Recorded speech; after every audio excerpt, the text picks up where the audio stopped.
My special guest, Cary Phillips, is a JD, CPCU, CLU, AIC, ARE, and more recently, a stand-up comedian. There's, I guess, no letters for that. He's much funnier and far more interesting than his background would suggest. A former practicing attorney, reinsurance and GE trained master black belt in Six Sigma process improvement, something I got to ask him about. Cary now travels the United States conducting a one-day business simulation on financial acumen for thousands of employees. He also speaks on leadership skills for individual contributors, process improvement, and leaders' lessons learned from playing bingo on a cruise ship. We're going to have to explore that as well. His presentation is The Power of the Question, tips and tricks to keep people on message, on time, and on their way to success. And no one has to be a failure. You can always serve as a bad example. Leadership do's and don'ts have all been well received. He's a member of the National Speakers Association and was selected to speak at their national convention in Washington, D.C. And in 2019 was also selected as the KC National Speakers Association Member of the Year. Please help me welcome my guest, Cary Phillips. Thank you so much, Ron. I appreciate it. Everywhere. Can you hear the applause? People are. Yes, I can. In my head. The moment you popped on the screen. Right. So we're going to talk about the stand-up comedian stuff here in a second, but I want to go back to, what was it? The six-time black belt. What was that again? It's a master black belt in Six Sigma process improvement, Ron. It's something that GE was advocated quite a bit. That is teaching people to learn how to think in terms of process. The one thing that I liked about it was it's transferable. If you can train yourself to think in terms of process, there's always an opportunity to make things better and different, business things that you're doing. So that's what that is. So did they make you wear the robes and the whole thing when you were learning all of this? I mean, they did not. They did not. But there was quite a bit of training in it. But it's been very, very good for me. Again, I look for lessons. I look for learnings that are transferable from one area to another. It just makes things easier. So I want to talk about the story of you becoming a stand-up comedian, because it's one of my, when I talk to folks and I tell them about you, it's one of my favorite stories about a guy who said, with my background, I want people to know I'm a fun guy. So here's what I'm going to do. I'm just going to do a little stand up for maybe a couple of times so I can get pictures of me on a stand up stage. All true. And then it turned into, much like it did with me with improv, it turned into a thing that you just had to keep pursuing, didn't it? Absolutely. That's what happened. At the high level, a binary level of thinking in terms of people that speak professionally, there are content speakers and there are, for lack of a better word, entertainment speakers. I'm talking about at a high level, but the concern that people have about hiring content speakers is that they won't be entertaining. Right. And the concern they have about hiring entertaining speakers is there won't be any content. And when I looked at my bio, and I've got these letters, these insurance designations that most people have no idea what they mean. And I'm looking at that and say, well, it looks like I may have some education and training, but there's nothing here to indicate that I could be fun. And so I got to thinking about that, and I said, well, I'm going to do stand-up comedy. And so I went to an open mic, as you just said, for the express purpose of having a couple of pictures taken of me in front of the mic, and to put that on my website and say, stand-up comedian on open mics. Well, you're also right. I liked it. And my younger daughter, my older daughter, Taylor, who's in her 20s, when I told her about the experience, she said, Dad, there are people that do that. And then, you do it for 3 minutes and people may not laugh very much. And people say, I will never do that again. And then there are people for 3 minutes and nobody's doing anything, but you say one thing and somebody kind of laughs, somebody that you don't know, and you get the bug.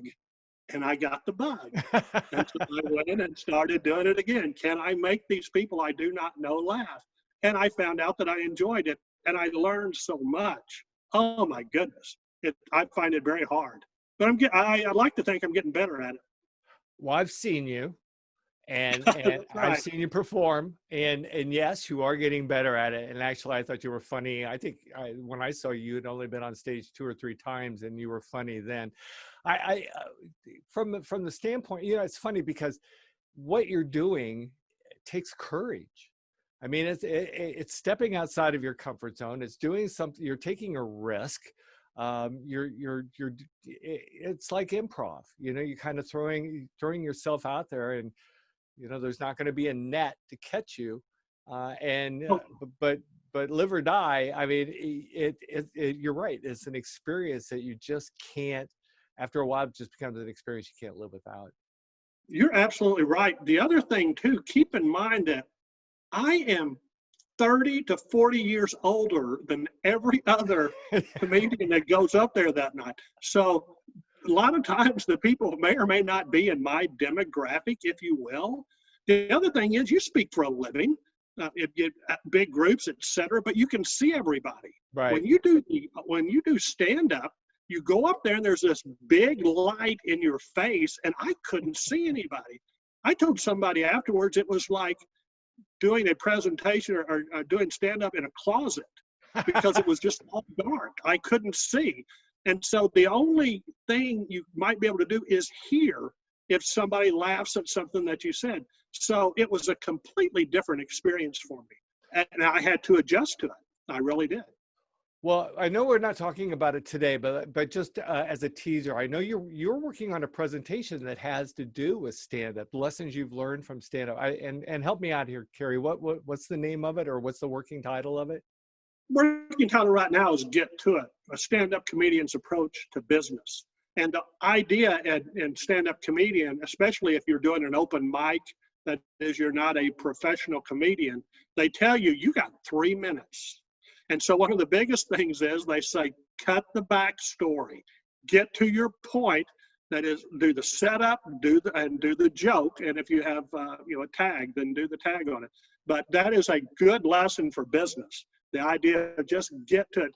People are very busy. There's a lot of things going on. And so save everybody a lot of time, get to your point as quickly as possible. And there's a variety of other things I learned from doing that as well. See, maybe I should do stand-up because I have a tendency just to kind of go on and on and on. Maybe well, I need that lesson. A brief story there. I was listening to an experienced comedian talk to a young comedian sitting at a table, and the experienced comedian said, "So tell me your joke." And the guy said, "Well, I'm an Uber driver, and I picked up these 3 young women out by the Kansas City Speedway on Friday about 10 o'clock, and I took them down to the Power and Light District in downtown Kansas City, and something funny happened." And he told the story. And after it's over, the experienced comedian says, "Okay, nobody cares where you picked them up. Nobody cares what day it was. Nobody cares what time it was. You picked up 3 people and something funny happened." And it's just like, wow, that's it. That's absolutely it. So I did learn a lot from listening to these they're not older, but they're more experienced comedians than I am.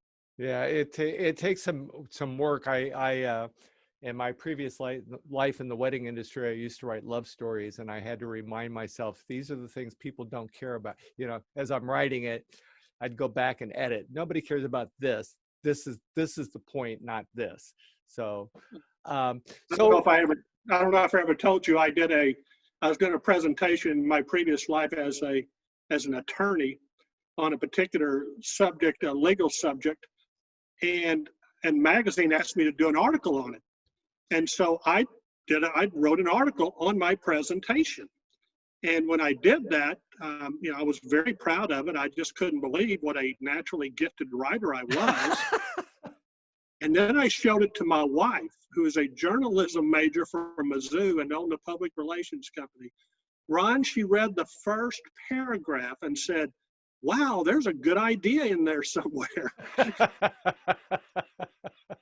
And then to your point about getting to it, and she said it out loud, and it embarrassed me even more. She said, "Well, here's the sentence. Therefore, as a result of the recent activity." Do you mean now? Do you mean now? Is that what you're trying to say? Why do attorneys take 8 words to say one? So once again, if you're listening, if you're paying attention, you can learn. And I did. And speaking of getting to the point, I have one more Nice. question before we do. So I got to ask, I don't know if you can, I don't know if you can tell this, because I've never heard this story before that I'm going to ask you about. So I got to know, though, my curiosity is up, what the lessons of bingo from playing bingo on a cruise ship. Very interesting, because we've already talked about the whole Six Sigma thing. Briefly, my daughter, when she was 10 years old, my younger daughter, Tess, we went on a cruise, the whole family, but Tess really enjoyed bingo at 10 years old. Fast forward about 10 years later, she's 20 years old, and we went to see bingo. Well, it had all changed on the cruise ship. And that is, instead of giving you pieces of paper that you used a marker on and you sat at a table, and then when you were done, you crumbled that up and they give you another one, they gave us these boards that had 6 bingo cards on them. And that is that you just, the plastic, when they called your number, and then when that particular game was over, you just hit the middle one and it cleared the entire screen. And the girls were just looking at me because I was so fascinated by this. And the girls are going, I don't understand your fascination. And I said, do you see what happened, what we used to have to do? Now we got this one board. I'm sitting in this very comfortable chair. I can have my drink. I can play bingo. When it's done, we just put them on a table over there. Girls, they improved bingo. They improved bingo. And let's face it, it wasn't that complicated in the first place. Hi, Mary, you're 5 years old. Do you know your numbers up to 75? And do you know your alphabet? You're in. You can play. And they figured out a way to improve bingo. And then that got my mind starting. How did they do that? Did they say, Bill, you're in charge of the offshore excursions. Mary, you make sure that we have the food for the midnight buffet. And Jimmy, go ahead and figure out a way to improve bingo. I'm just curious as to how that ever happened. But it gets into another point that we're going to make, is that it actually became a little rallying cry for my company, which was, if they could improve bingo, what could I improve? I mean, I had one of my presentations is 7 hours. I have a 7-hour workshop. I mean, there's a lot of opportunity to improve if you're paying attention. Well, that's creative thinking. It's coming up with all the different ways that you can make something better, or to improve upon anything. And I love that aspect of working with businesses I work with, is sitting down and saying, okay, so let's set aside the critical thinking of all the things that won't work. Let's talk about the possibilities of things that can, or at least have a possibility of working. Let's turn impossible into possible. So I have sat in on several of your presentations, which I've always enjoyed, and that's just a lesson that you stress, and that is creativity. Don't get that mixed up with implementation. Right now, we're just trying to create. How would we do this? No clue. That's not what we're doing right now. We're just letting the imagination soar. And that was a valuable lesson, and I remembered that. That's good. That's good. That makes everything more worthwhile when I do that then. So let's go ahead and get to the point. We're going to talk today about the power of the question. You and I have had conversations in the past. I'm a big believer in the question of why. Why, when somebody wants to do something a particular way, I will often follow up with the question of why. That way I have a better understanding of what it is that they want to do, so I can deliver on whatever whatever they've contracted me for, or on whatever answer that they're looking for. You, on the other hand, have a different outlook. You believe that instead of why being as an important question as I do, you believe, and I'm not wanting to put words in your mouth, so you're going to have an opportunity to correct me here in a moment, but I believe you believe that how and what are actually more important than the question of why. Am I right? It depends. I'm sorry, that is the attorney's response. That is, it depends. Okay. I am finishing up my book, which now I've tentatively titled Arrows in Your Quiver, Business Tips. Get it? Business tips, for a variety of reasons. One of the things before, as a comedian, let me just point out to you, just so you'll know for future. If you have to explain it, it's not funny. Nice, nice.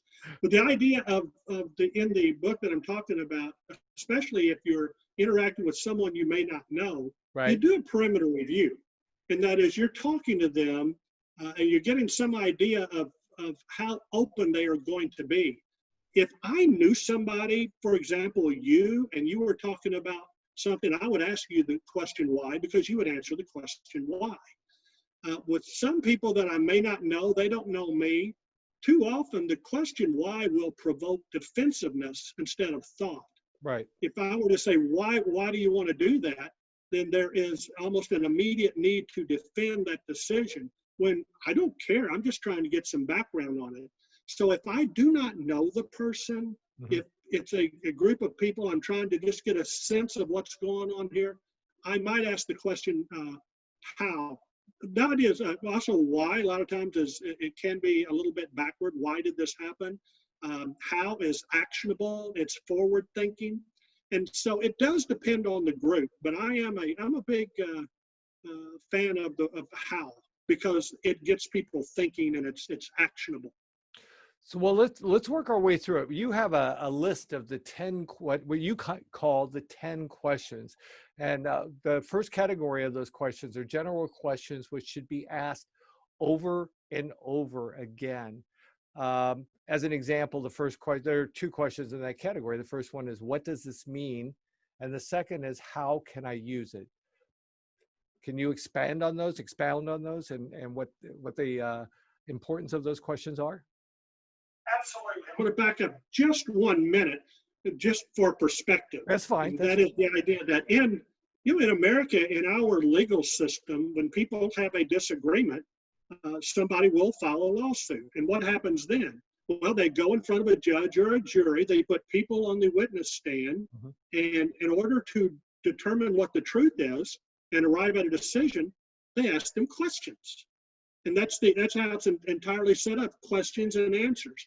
My book that I'm writing and this presentation that I do, it talks about the use of questions for 3 primary reasons, and that is to provoke thought. I know that's big for you. Right. Sometimes to make simply conscious, informed decisions, and sometimes just to keep the conversation going, because there are questions which will stop any meaningful conversation. If you ever tell somebody, why are you so stupid? All right, the conversation has ended at that point. Right. Or you say to somebody, why would you do something so absolutely incredibly, idiotic? That is not helpful. Now, the one thing about the use of the questions is that it's political season. There's a lot of people play gotcha. That can be kind of fun. That's not what I'm talking about. I'm talking about using questions for the purpose of something positive. Right. The 2 overarching questions that you can use all the time, in my opinion, are, what does this mean? How can I use it? And that is that interactions that people have, things that people say, things that we notice, if you get yourself into the habit of immediately asking, this resonated with me in some way. It made me laugh. It made me think. It made me angry.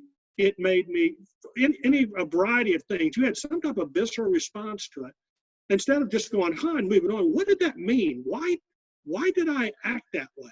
And then you follow it up with, well, how can I use that? Oh, I see how they did that. How could I use it? And so that's kind of the idea, especially as a speaker you are. I'm a speaker. When people say things all the time, I'm listening to it. I say, that's good. I could use that. Another thing that I've heard you say before is, especially in the current situation that we're in, if people actually use this time for discovery instead of recovery. Right. Once again, it's just a few words there, but that got me to thinking about it. And quite frankly, I just noodled on that. Discover new things as opposed to simply recover and go back to where you were. And some people are doing a really good job of that. Yes, they are. I like it because it's positive, it's constructive, it will help them. Just a little bit different way of looking at things. So those are the first 2 questions. And the other thing is that if you're paying attention and regardless of what somebody says, you figure out a way to figure out how it might be of value to you. I know you've heard my story about my college buddy, JJ, that joined the FBI. You Yeah, remember go ahead. JJ? I've heard it, but nobody, people watching haven't heard it. Go ahead. JJ joined the FBI. He retired after 20 years. He and I are meeting at a coffee shop. I haven't seen him in a while. We just kind of lost track of each other. And he's back in Kansas City. And so I said, so what did you do for the FBI? And JJ is eating a muffin. It's very important to understand that. I mentioned the muffin because it adds, pun intended, Ron, flavor to the story. So JJ is eating this muffin. I said, so what did you do for the FBI? He says, well, I did a little bit of this. I was involved here. I was this. And he said, and for the last 10 years, I was a hostage negotiator. Now, you have anybody that you went to high school or college with and you lose track of them for a while and you don't really know what they've been up to, and then you run into somebody from those times, you say, what's Mary doing now? And they say, oh, she's a medical doctor. You think about it and you go, yeah, that makes sense. And then you got other people that you went to school with and you find out what they've been doing and you go, huh. So back to JJ eating this muffin. I said, so you were a hostage negotiator? He said, yeah. I said, bank robbery gone bad. Police are called. SWAT surrounds the building. And the last thing they would do before they made the determination whether or not to go in is they called you. And he said, yeah, can you believe it? I said, I'm processing it. But I will tell you, because of the way that I enjoy questions, I'm thinking, wow, this is an opportunity for me. I said, JJ, tell me something about being a hostage negotiator that would be of value to me. He said, sure, NFL. I said, what? He said, NFL. I said, okay, I assume you don't mean National Football League. He said, no, NFL, normal functioning level. He said, in a situation like this, what you've got to do is you have got to get that bank robber in this particular situation down to a normal functioning level. This is a high stress situation.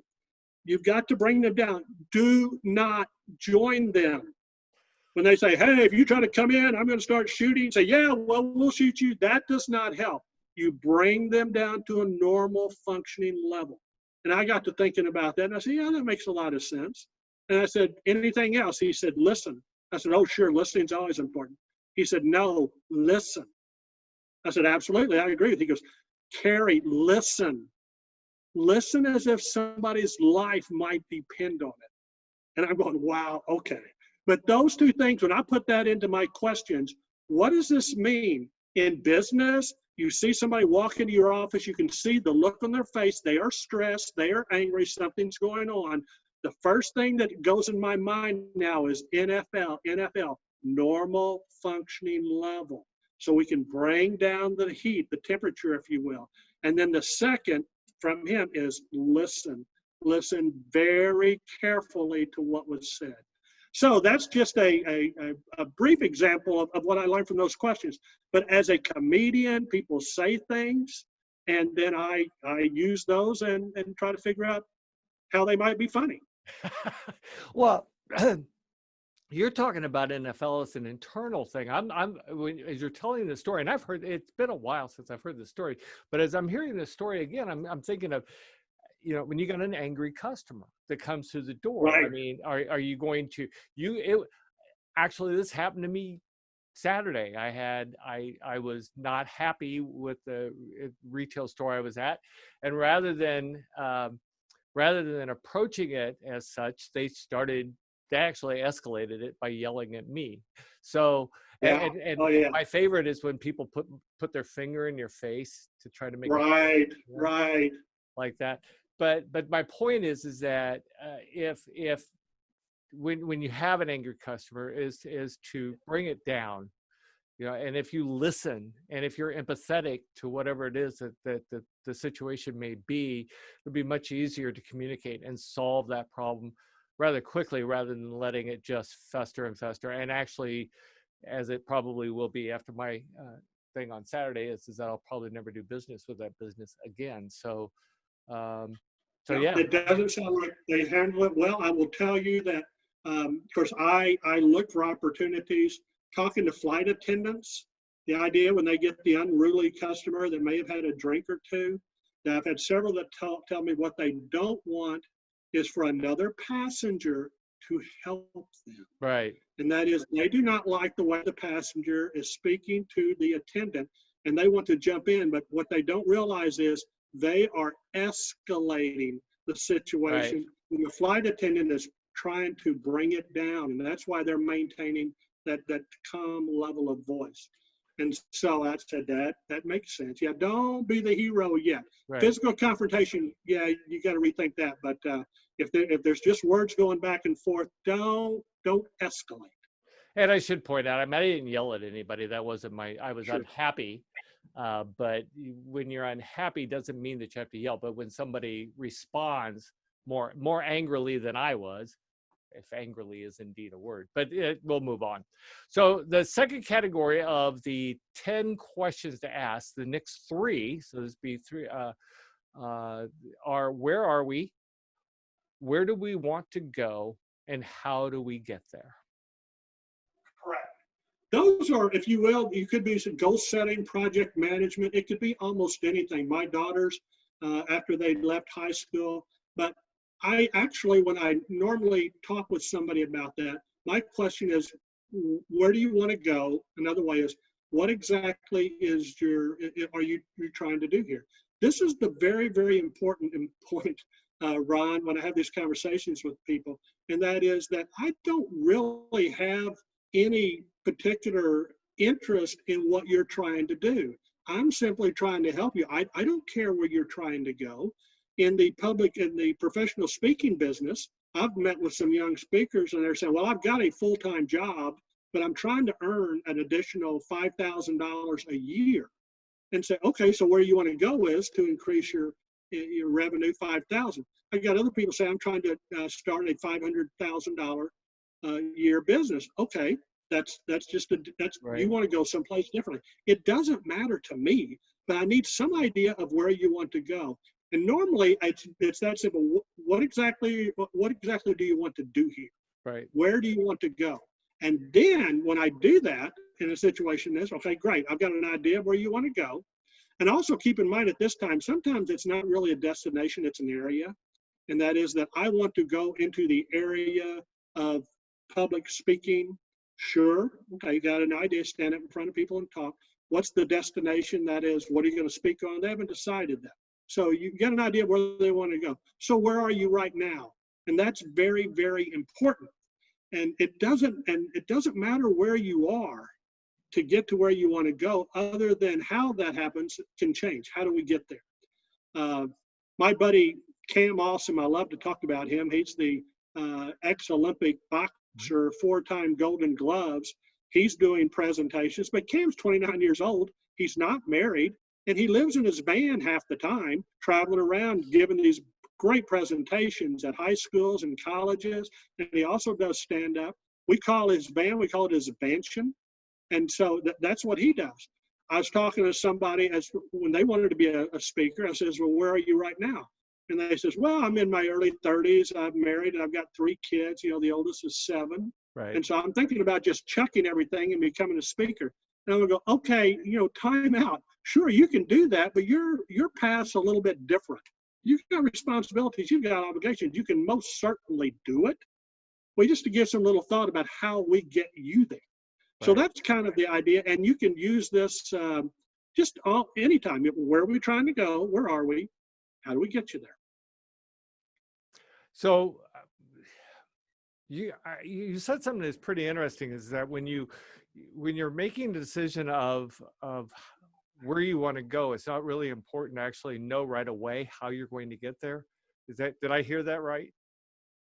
Absolutely. And if you wanted to go a little bit more granular, my thought in that process is I'm always trying to establish some idea of framing the conversation. And that is, I talk about ceilings and floors. I talk about, thinking of things as a binary. when somebody tells me something like that, what I'm also trying to figure out is, are you going towards something or are you leaving something? If somebody tells me that I want to be a public speaker, tell me more about that. And then what I'm hearing, if I listen, again, what JJ said, if I listen, okay, what they know for certain is they don't like their job. And they don't like their job. So they're talking about leaving someplace as opposed to necessarily going to someplace. And so just through the conversations, letting them open up, I get some idea of what exactly is going here. Are you actually headed to someplace or are you leaving someplace? Because that will influence the conversation and the next questions that I ask.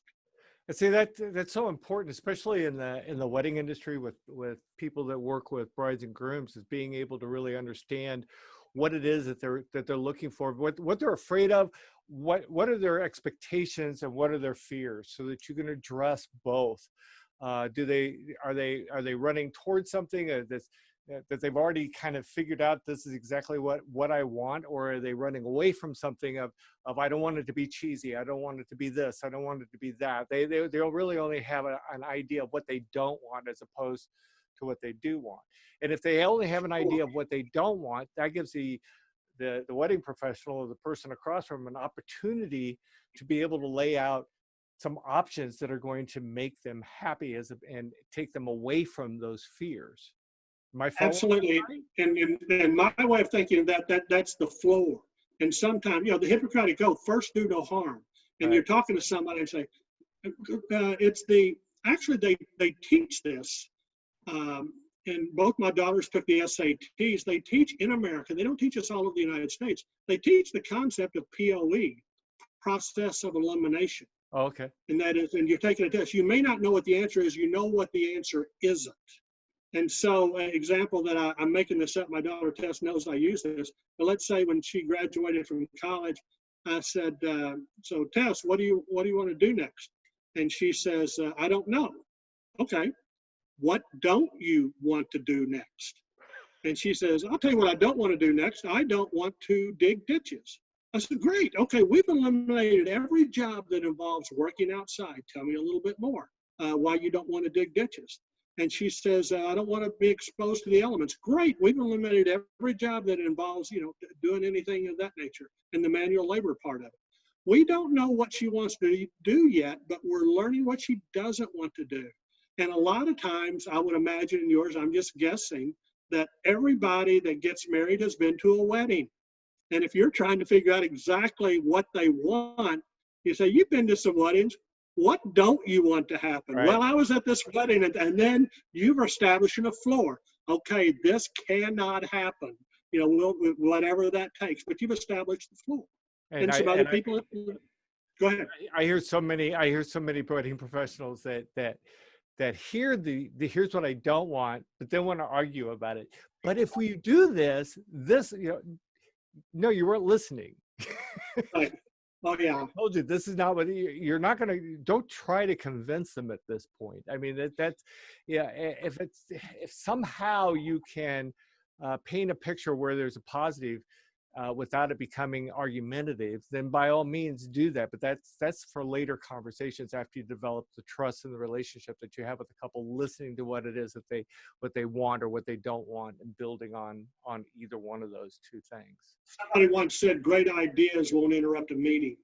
And what you said right there, the prepositional phrase that I heard earlier was, don't do that at this point. Right. It's like you're going to go back to it because with your experience, you know what they need, etc. Right. But that's not the time. That's not the time. You're going to go back to it, but all you do is that's not the time to have that. They're not in a receptive mood.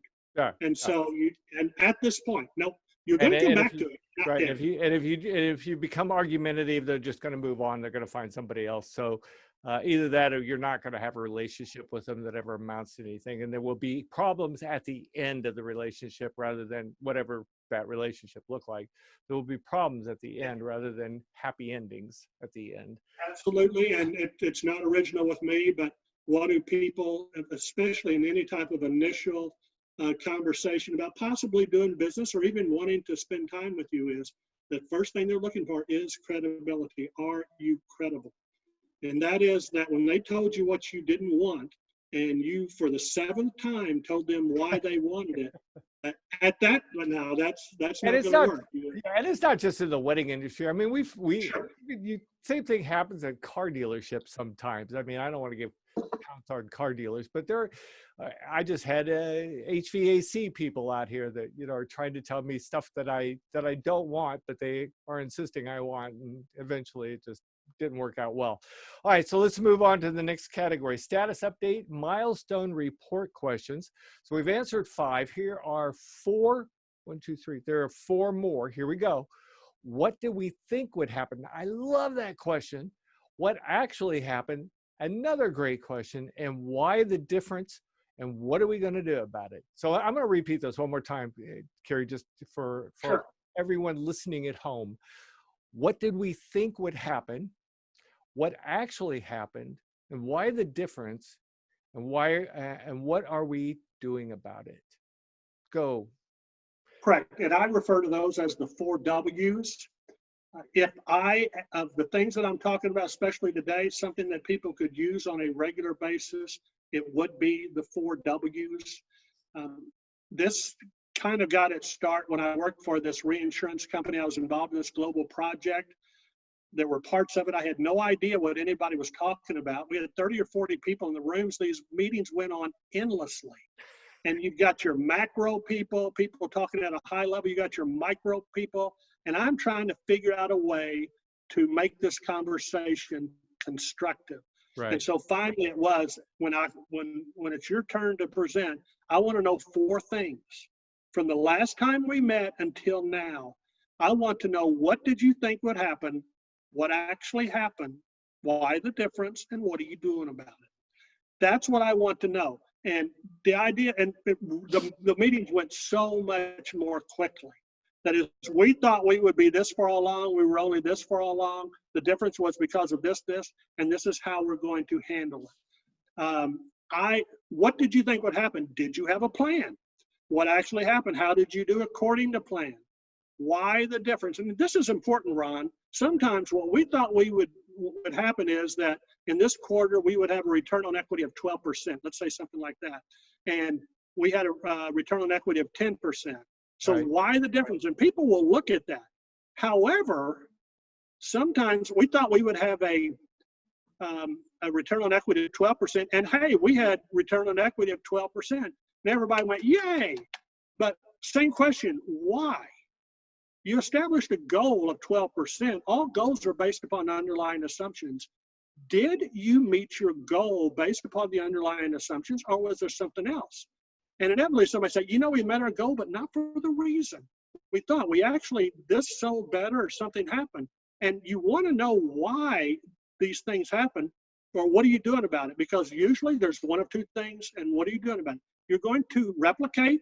We did exactly what we wanted to do. We're going to continue doing it, or we're going to adjust in some way.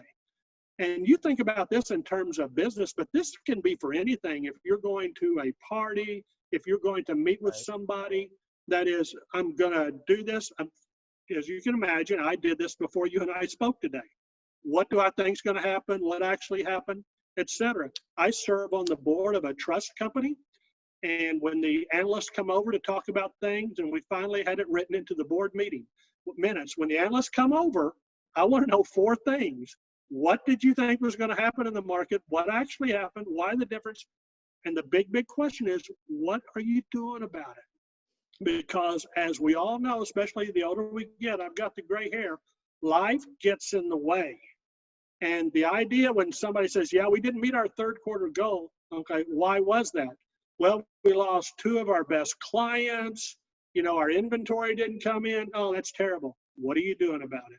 Yeah, it doesn't change. You've still got to handle that. I like to use the example in a situation like that sometimes.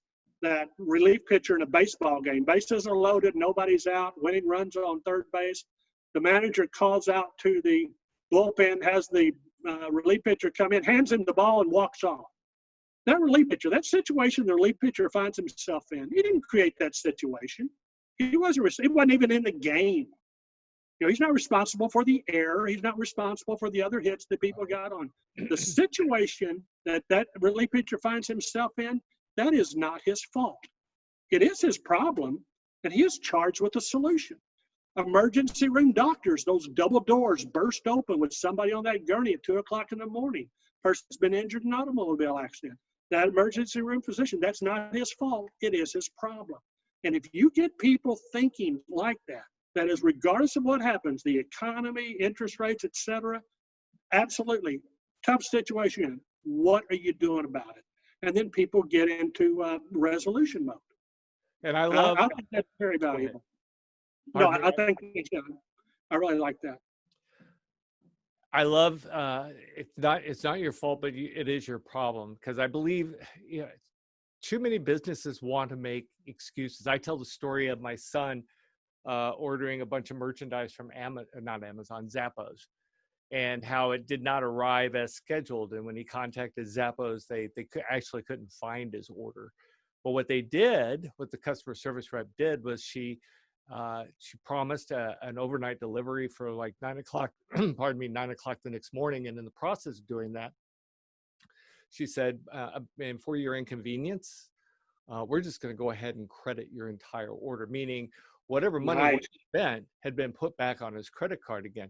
Now, it would have been real easy for that CSR to go, well, you talked to John, you know, and John isn't here right now. Why don't you call back between this hour and this hour? Another great example, you used the baseball analogy.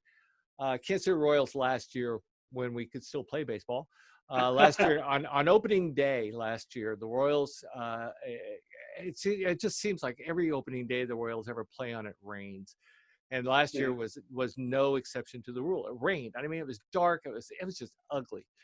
And it rained for like 3 or 4 hours. Well, the Royals kind of, you know, the Royals do a lot of things right, but that particular day, they weren't really good at keeping the fans advised as to what was going to happen. So keeping in mind the game started at 3, a lot of the people who were at that game or getting ready for that game were family, parents.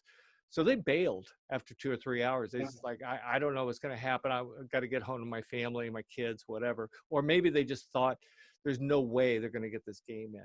And as it worked out, they went ahead after about 4.5 hours. They actually got the game in. And there was like 10 people in the stands. Now, the Royals could have very easily have said to the people that had all shown up and you pay premium prices for opening day. Plus you pay parking. Right. Plus you pay parking.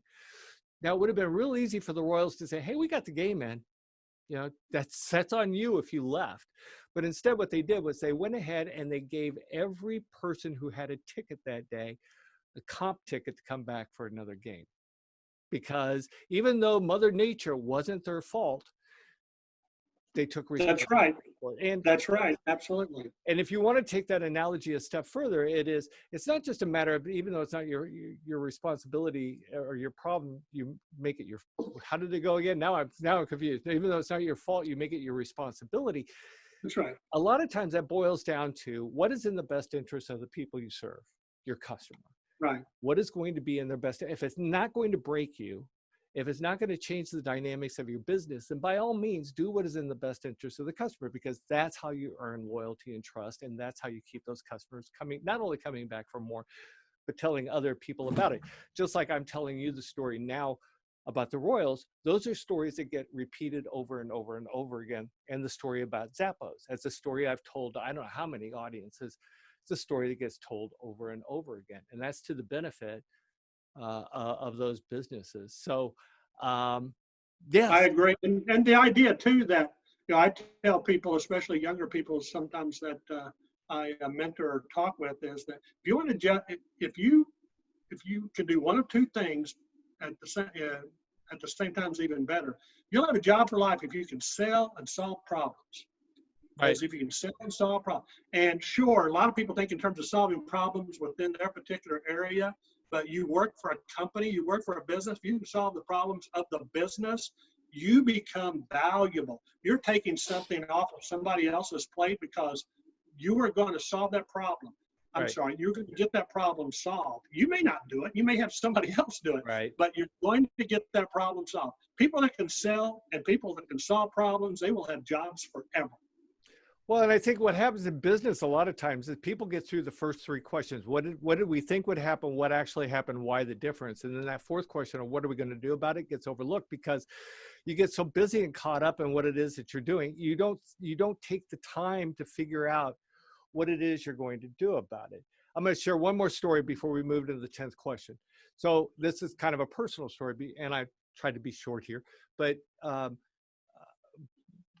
15 years ago, I decided I needed to increase my my revenue, and I needed to increase my rates, what I was charging my customers.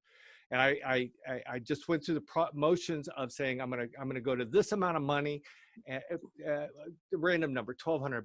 So I said I'm gonna charging $1,200 for what it is I do. And I sat down with people all the time, and when they'd ask me what my fee was, I would say $1,200. But because I was not showing any value for what it was, every one of them would say, well, that's crazy. I'm not going to pay you $1,200. I can pay somebody else down the street a quarter of that or a third of that. And over a period of time, for a while, I was blaming the customer for not hiring me because as far as I was concerned, it was their fault. You don't know what you're missing. But again, it came down to I didn't understand the value. Over a period of time, I suddenly realized maybe it's not them. Perhaps it's me. So I took a different approach, and I started reading, and I started attending workshops, and I found mentors and people who were good at sales that I could hang out with and talk to, and they could guide me and they could teach me. And then when I sat down with a couple, I won't say it was an overnight success, but I remember to this day the first time I met with a couple, and the mother was sitting next to me, and I said, and then they asked me how much. I said $1,200. And in the process of saying that, I was so used to rejection. I'm just putting everything back in my briefcase as I'm saying it because I figure I'm just waiting for no. And I heard mother say, "Do you take checks?" Oh my, oh my. But the point of my story, and the funny, and you make that even funnier, is I was so my hand was shaking when I wrote when I put it on the contract. I had never actually subtracted the deposit retainer from the total amount before. And so I made an error on the contract. I had to send them a new one the next day. But the point of this is that what are we going to do about it is vital to any business that wants to move forward. Because if you're not thinking about, you can easily say, so why the difference? Well, the difference is because nobody's giving me what it is I want. I can go through life like that, or I can say, what am I going to do about it? How am I going to fix this problem? Think about this, Ron. If we could just come up with an example. For example, let's say, I don't know, that you are a public speaker and it was a pandemic. And that is that you had 50 workshops or 50 presentations scheduled. And then one day in March, you started getting these phone calls. Hi, we've canceled everything. Now, that is not your fault. That is not my fault. It is our problem. And so what do we do about it? This is what we're doing about it. We're going virtual. We're doing webinars. We're changing it. I mean, it's a classic example of what so many people are doing right now as far as educating their children, as far as generating revenue. None of this is our fault. It is our problem. And we're figuring out the solution. Yeah, and I've had the pleasure over the past week or two to talk to any number of people in this profession, in the wedding profession, I should say, where I came from originally. And I'm just so proud of some of the things that they've done. And it's astounding to me. It's the technology. I told somebody the other day, they said, well, what are you doing now? And I said, I feel like the oldest dog in the world learning all new tricks, because it's just, the technology blows my mind. If you've never had if you've never had a need for it before, suddenly it becomes almost, I don't know what overwhelming is, and maybe more of daunting. It's like daunting having to think about, God, how do I use this technology to make this work? And so, yeah, it's, but you're right. Ron, we're on the same page. When I do my one-day presentations, the 10 minutes, which are the most stressful, is when I have to hook up my computer to their technology. The VGA adapter, is it HDMI, trying to figure this out. But then once that's done, it's done. But then when I'm starting these virtual webinars, et cetera, and the feedback I get is, okay, you've got to understand your technology and everybody else's technology. Yeah. And you've got to start thinking about what is probably wrong. And Right. one of the things I still remember, first thing is they're probably on mute. That is, and everybody does it. Professional speakers do it. They will speak at one time or another. They're on mute. Oh my gosh, they're working. They're making a great point, and they look like a mime. They look like Marcel. They're doing everything. No, I can't hear you. But the whole idea is that that is something that we've got to address.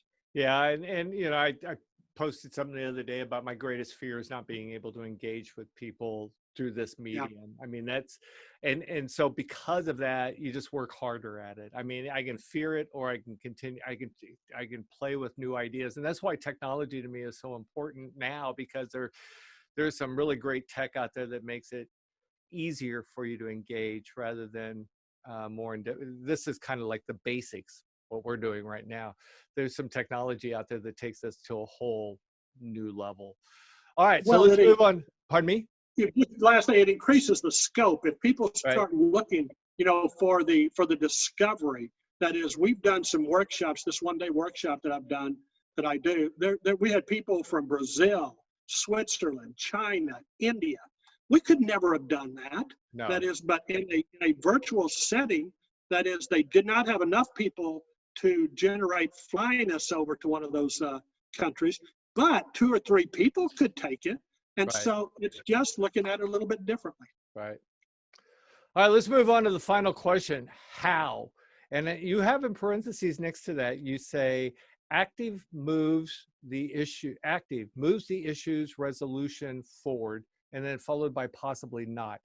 And then why? I'm a little confused. So I'm just going to let you explain what are those two, what are those 2 questions, the final questions, and then what are their purpose? Well, I'll do it through an example. It's what I do. Somebody comes into my office, say, we've got this problem. There's 2 or 3 people in there. And then somebody says, why did this happen? Well, you didn't get it. And the conversation, it escalates all the things we've already talked about. And one of the things that I would do is I'd say, okay, stop. We don't need to do this. Here's what I want. I want you to go out, talk amongst yourselves. I want to know 2 things. I want to know, how do we fix this? And I want to know, how do we ensure this never happens again? That's what I want. That's on the table right now. This issue that's currently going on, how do we fix it? How do we ensure it never happens again?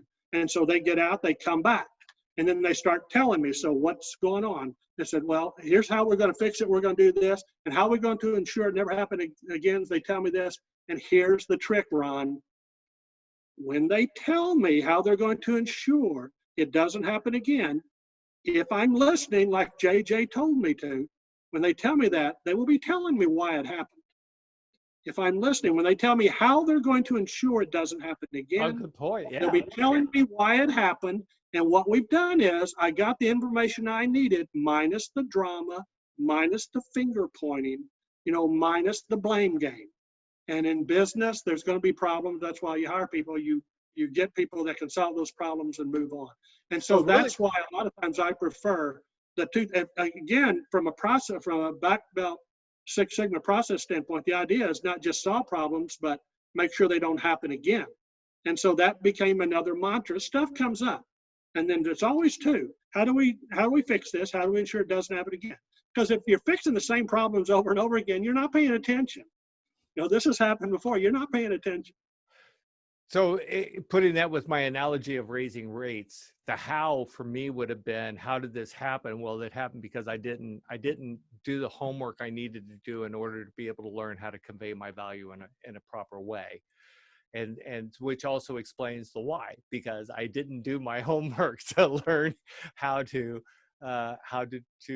convey my value in a way that made it appealing. So you're right. There's a how and there's a why. The why is answered within the how. Absolutely. And then the idea is that, you know, that's I love the analogy. If somebody walked into a hardware store and they said, "What do you charge?" and you responded, "Well, what are you buying?" You know, But a lot of times people say, well, what do you charge? Well, and what exactly are you buying? Do you know what you want? And then the idea, if they don't, then you have the conversation. If you want this, it can change, etc. But sometimes people are not comfortable with the value proposition, especially if the value is their own time. My thought in that regard is that I'm genuinely not looking for people that don't want what I do. I mean, I understand that there's a lot of different ways to do things. Right. One of the workshops I do it in a fun, non-threatening manner. It shows people how a company operates, where their employees fit in, what they can do to help. I'm looking for that. And when somebody says, yeah, well, we want to go a different direction. Sure, absolutely, you can do that. I'm not trying to convert people. I'm looking for people that want what I do. And then it's a never-ending battle to want to continue to work, but to recognize your own value and charge accordingly. Right. Because a lot of times what we're selling is our time, especially if you're a presenter. And so that is, if I make more, maybe I don't need to do as many presentations, unless you want to, but you've got to do that. And it goes back to what you said, which was, I think, important, is that you were responsible for upping your game, for talking to more people, for reading more books, to figuring out how you could be of more value. And that's something else for people like us that are independent contractors, Ron.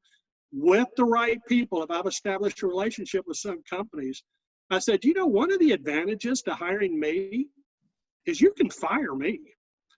That is, you don't like the color of my shoes, you don't like such and such, you don't like, it's very simple. And it's just, hey, Cary, we decided to go a different direction.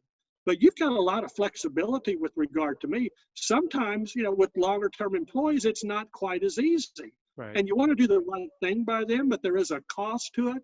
And also in the situation that you mentioned, and with me, I have to pay to maintain my knowledge of the industry, and that is go to other workshops or other programs. The company doesn't have to pay for that. I have to pay for that. Right. Always understood that if I can't deliver the value that they're seeking, then they'll look elsewhere, and that'll keep you on your toes. Well, and I go back to what are we doing about it again, and that is all too often the status quo looks so much easier when set next to effort. But what a lot of people don't realize are the rewards for actually making the effort.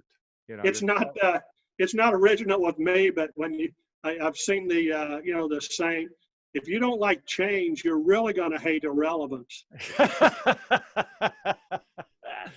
All right, so real quick review for everyone, and I will probably find a way to get these up on the screen as so you, those of you that may want to take screenshots or just write things down. So the questions are general questions, which should be asked over and over again. What does this mean? How can I use it?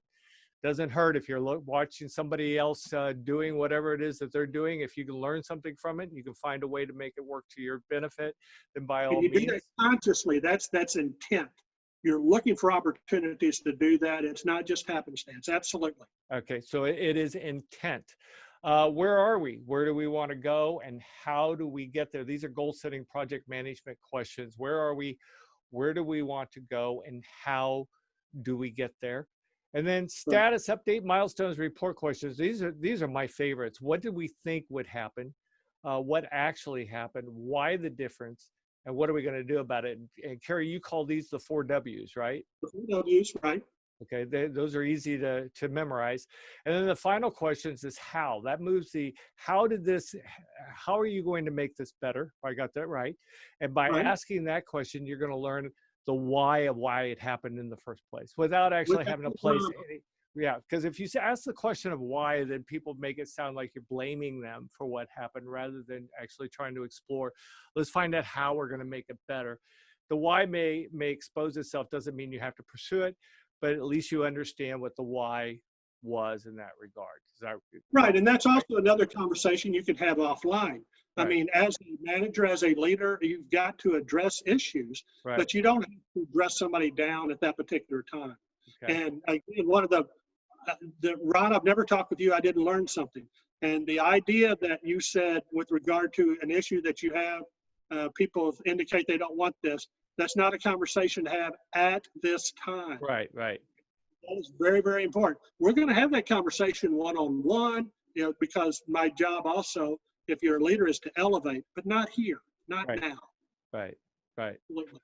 Cary, this has been awesome. I love this. For those of you watching, his name is Cary Phillips. Cary, tell me, is there, if somebody wanted to reach out to you, email or such, what would be the best way for them to reach out to you, maybe to talk to you about consulting with their business or speaking to their business or teaching them the black belt stuff? Sure. Email is good. C Phillips, CPHILLIPS at cp1consulting.com. That's CP1, the number one, consulting.com. Okay. Or you can go onto the website, caryphillips.com. I'm always changing that. Trying to add more pictures about the comedy, Ron. I really. and actually, if you follow Cary on Facebook, you'll also find he posts when he's getting ready to go perform. So if you're in the Kansas City area, it's a lot of fun. With things being the way they are right now, have you had any indication as to when you might be able to get back on stage? I've been talking, and it's going to be a while. They're using some local professional comedians now, but it looks like it might be still a little bit while. People trying to be safe. I understand that. Yeah, I And noticed so, they opened the comedy shop and they had where you perform usually, and they yeah. had it it was like 10% of crowd capacity. But you know what? That also gives those comedians, even although they may not need it, still gives them extra time to try out material. So Absolutely, you know, absolutely. so they have an opportunity to decide what are they going to do about it. So Sure. Sure. Cary, thank you so much for being a part of the conversation. I really appreciate it, and I learned a lot. I really did, and I hope those of you watching, that you may have learned something as well. If you want to reach out to me, it's ron@ronruth.com. And I plan on doing a number of these with a bunch of people that I know that are far more knowledgeable than I am on a variety of topics. So make sure that you keep checking back to my YouTube page or my Facebook page. And I guarantee you're going to walk away with some nuggets that are going to help you move your business forward and help you maybe do a little wowing for your customers along the way as well. So thank you again, and we will see you next time. Say goodbye, Cary. Thank you, Ron. I appreciate it.